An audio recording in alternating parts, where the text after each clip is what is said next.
श्रीगुरुभ्यो नमः हरिः ओम् यतो जन्माद्यस्य श्रुतिसुनयमानैकविषयात् स्वतन्त्रस्त्वन्त्रज्ञो गुरुरपि गुरुर्यश्च जगताम् विमूढा यत्तत्त्वं प्रकटमिह वेत्तुं सुमनसो मुकुन्दं ध्यायामापहतगुहकं तं स्वमहसा सर्वविघ्नः प्रशमनं सर्वसिद्धिकरं परं सर्वजीवप्रणेतारम् वन्दे विजयदं हरिं करोतु मम कल्याणं हरिर्हयमुखाभिदः गुरुश्च मद्धनामा मे वरदोऽस्तु निरन्तरं वाणिते करवण्यम्ब चरणोरति सर्वदा मद्वाक्यसरणीर्भूयात् श्रीमदाचार्यभावग समाश्रयेद्गुरुं भक्त्या महाविश्वासपूर्वकं निक्षेपे सर्वभारांश्च गुरो ಶ್ರೀಪಾದಪಂಕಜೇ.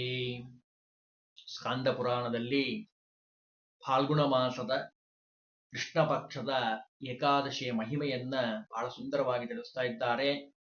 ಯುಧಿಷ್ಠಿರ ಕೃಷ್ಣ ಪರಮಾತ್ಮನನ್ನ ಪ್ರಶ್ನೆ ಮಾಡ್ತಾ ಇದ್ದಾರೆ. ವಾಸುದೇವ ಪ್ರಸಾದೇನ ಕಥಯಸ್ವ ಮಮಾಗ್ರತಃ. ಹೇ ವಾಸುದೇವ, ನಿನ್ನನ್ನು ನಾನು ಪ್ರಾರ್ಥನೆ ಮಾಡ್ತಾ ಇದ್ದೀನಿ, ನನಗೆ ಏಕಾದಶಿಯ ಮಹಿಮೆಯನ್ನು ತಿಳಿಸಬೇಕು. ಆಗ ಭಗವಂತ ಬಹಳ ಸುಂದರವಾಗಿ ತಿಳಿಸ್ಕೊಡ್ತಾನೆ. ನೋಡಪ್ಪ, ತಸ್ಯಾಶ್ಚ ವ್ರತಮಾಹತ್ಯಂ ಸರ್ವಪಾಪ ಹರಂ ಪರಂ.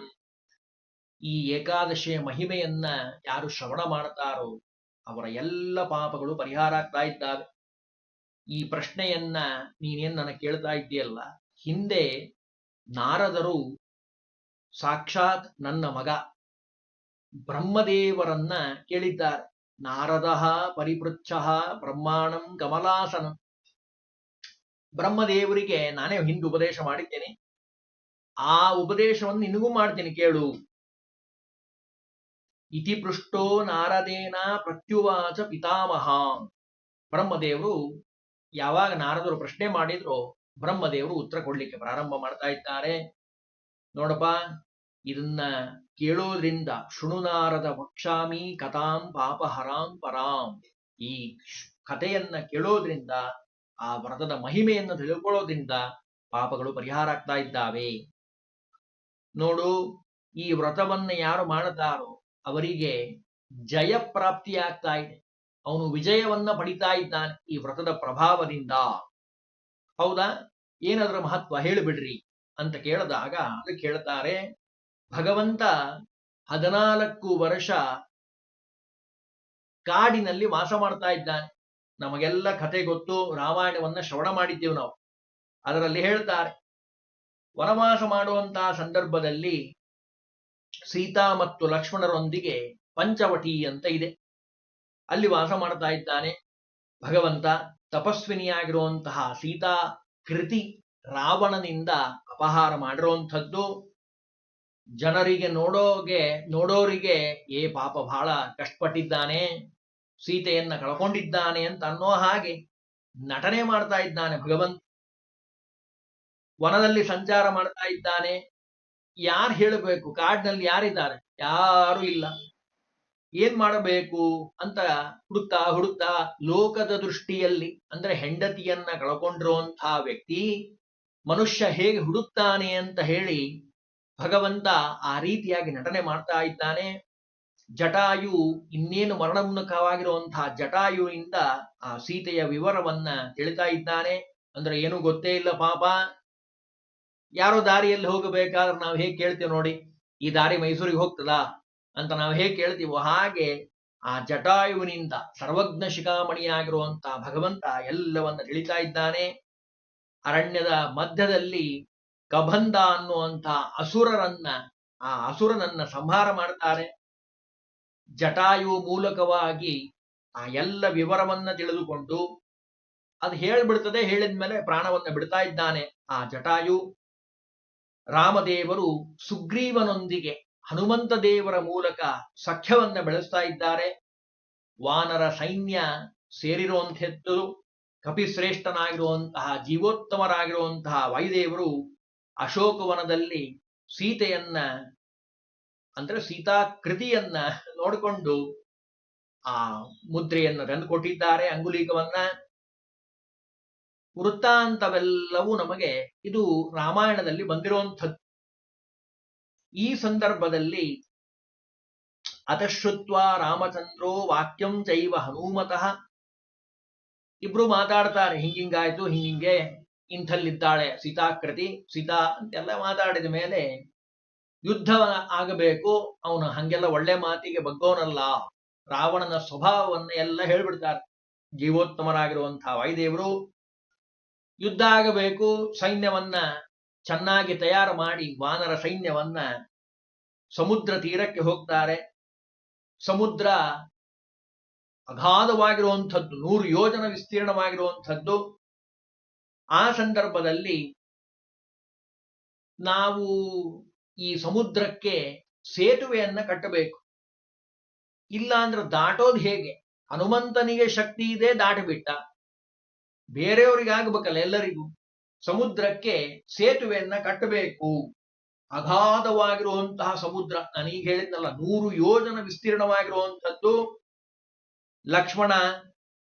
ಲಕ್ಷ್ಮಣನಿಗೆ ರಾಮದೇವರು ಹೇಳುವಂತಹ ಮಾತು ಏನಿದು, ಅಗಾಧವಾಗಿ, ಏನೇನು ಗೊತ್ತೇ ಇಲ್ಲ ಅಂತ ಅನಿಸ್ಬೇಕಲ್ಲ ಲೋಕದ ದೃಷ್ಟಿಯಿಂದ. ಆ ರೀತಿಯಾಗಿ ಭಗವಂತ ನಾಟಕ ಮಾಡ್ತಾನೆ.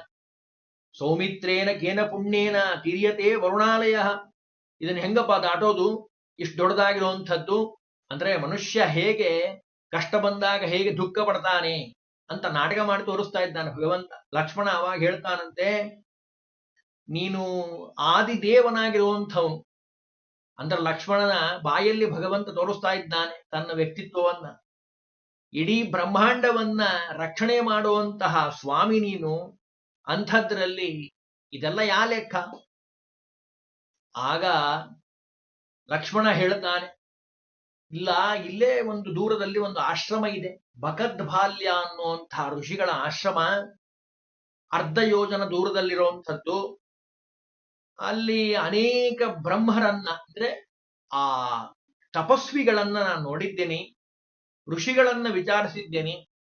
ಅಲ್ಲಿ ಹೋಗಿ ವಿಚಾರಿಸೋಣ, ಇದಕ್ಕೇನಾದ್ರೂ ಪರಿಹಾರ ಇದೆನಾ, ಹೇಗೆ ದಾಟೋದು ಹೇಗೆ, ಆಮೇಲೆ ಸೇತುವೆ ಕಟ್ಟೋಣ ಅಂತ ಹೇಳಿ ಹೋದಂತಹ ಸಂದರ್ಭದಲ್ಲಿ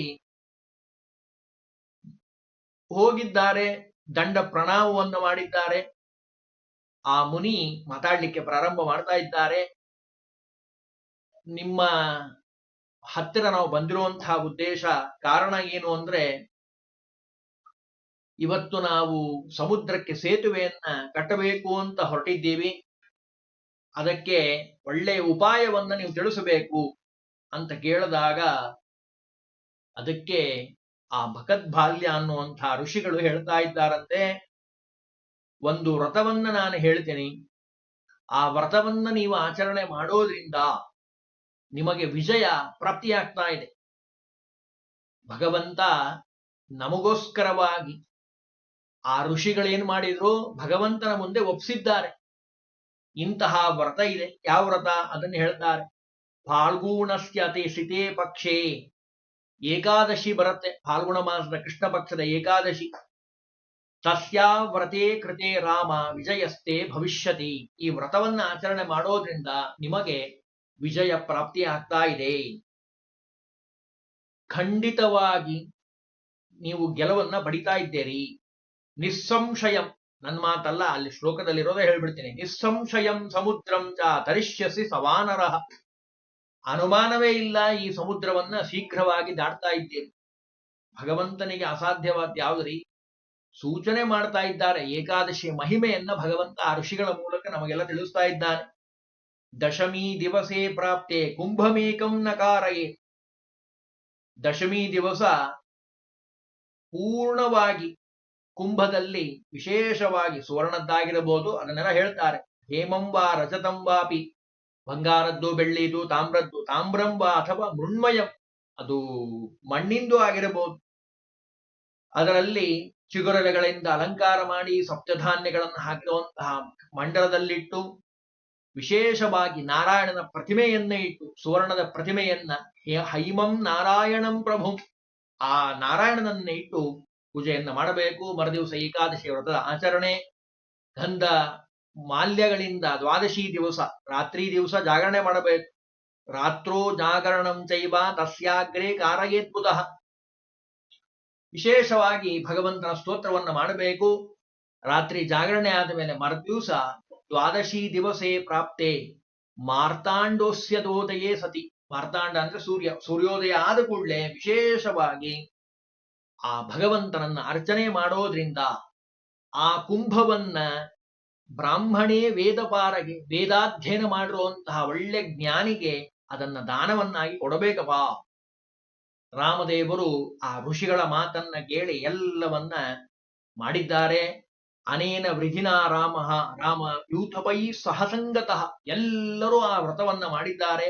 ಆ ವ್ರತದ ಪ್ರಭಾವದಿಂದ ಕೃತೇ ವ್ರತೇ ಸ್ವವಿಜಯಿ ಬಭೂವ ರಘುನಂದನಃ, ಭಗವಂತ ವಿಜಯವನ್ನ ಪಡೆದಿದ್ದಾನೆ. ಇದರ ಅರ್ಥ ಮುಂಚೆ ವಿಜಯ ಇರಲಿಲ್ಲ ಅಂತಲ್ಲ, ಯಾವಾಗ್ಲೂ ವಿಜಯ. ಅವನ ಹೆಸರು ಹೇಳಿದವರಿಗೆ ವಿಜಯ ಪ್ರಾಪ್ತಿ ಆಗ್ತದೆ. ಮತ್ತೆ ಇದನ್ನ ಯಾಕೆ ಮಾಡಿದ್ದಾರೆ ಅಂತ ಕೇಳಿದ್ರೆ, ನಮ್ಮೆಲ್ಲರ ಒಂದು ಉದ್ಧಾರಕ್ಕೋಸ್ಕರವಾಗಿ ಭಗವಂತ ಈ ಫಾಲ್ಗುಣ ಮಾಸದ ಕೃಷ್ಣ ಪಕ್ಷದ ಏಕಾದಶಿಯ ಮಹಿಮೆಯನ್ನ ಆ ಋಷಿಗಳಿಂದ ತಿಳಿಸಿದ್ದಾರೆ.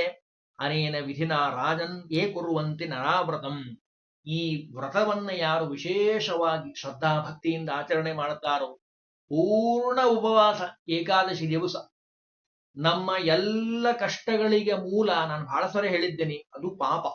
ನಾವು ಮಾಡಿರುವಂತಹ ಜ್ಞಾತ ಅಜ್ಞಾತ ತಿಳಿದು ತಿಳಿಯದೆ ಮಾಡಿರುವಂತಹ ಪಾಪ. ಆ ಎಲ್ಲಾ ಪಾಪಗಳ ನಷ್ಟ ಸುಟ್ಟು ಹೋಗುವಂಥದ್ದು ಅದು ಏಕಾದಶಿಯ ಅಗ್ನಿಯಿಂದ.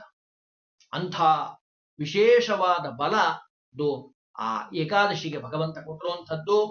ಹರಿದಿನ ಅಂತ ಅದನ್ನು ಕರೀತಾರೆ. ಆ ಏಕಾದಶಿಯ ಪೂರ್ಣ ಉಪವಾಸದ ಆಚರಣೆ, ಮರುದಿವಸ ದ್ವಾದಶಿ ಸರಿಯಾದ ಸಮಯಕ್ಕೆ ಪಾರಣೆಯನ್ನ ಮಾಡುವಂಥದ್ದು. ಇದರಿಂದ ಏನಾಗತ್ತೆ, ಈ ಕಥೆಯನ್ನ ಕೇಳೋದ್ರಿಂದ, ಶ್ರವಣ ಮಾಡೋದ್ರಿಂದ ಸರ್ವಕಿಲ್ಬಿಷಂ ನಾಶನಂ, ಎಲ್ಲಾ ಪಾಪಗಳು ಪರಿಹಾರ ಆಗತ್ತೆ. ಪಠನ ಶ್ರವಣಾಸ್ತಸ್ಯ, ಹೇಳೋದು ಮತ್ತು ಕೇಳೋದ್ರಿಂದ ವಾಜಪೇಯ ಫಲಂ ಲಭೆ, ಅಷ್ಟು ಶ್ರೇಷ್ಠವಾದದ್ದು ಈ ಏಕಾದಶಿಯ ಮಹಿಮೆ.